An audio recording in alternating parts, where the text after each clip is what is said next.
No one can fully understand Allah Ta'ala. There is a vision in the hereafter. He's talking about that now. That is the lesson. But ihata, comprehension is different. Ihata means to comprehend. To comprehend means to understand in every aspect. It cannot be understood in every aspect. We can't understand a person in every aspect yet. We try to get to know one of our Hoja, Sheikhs, Murshid. We stand next to him for 40 years and we cannot understand every aspect of him. How do we understand Allah, the creator of the universe?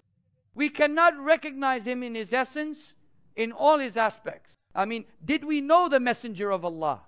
Did the Sahaba recognize him?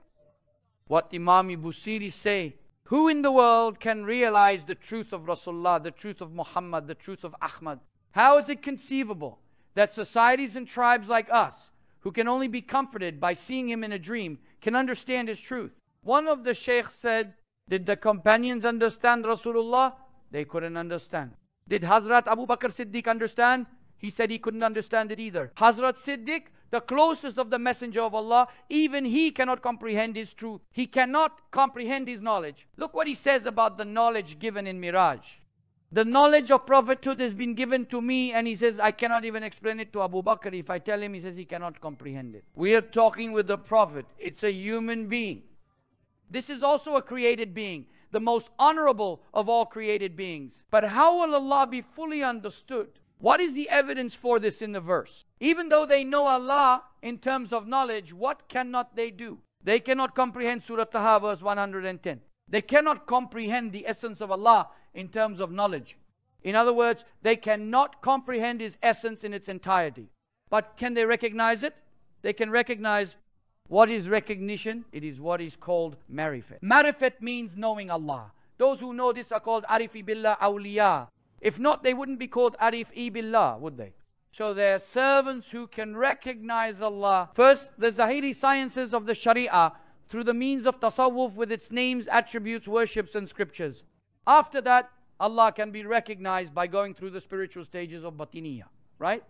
Allah Ta'ala can be recognized. A person can gain marifatullah, become arifi billah, but Allah cannot be comprehended. Recognizing is one thing, comprehending is another. To be understood, to know all kinds of details.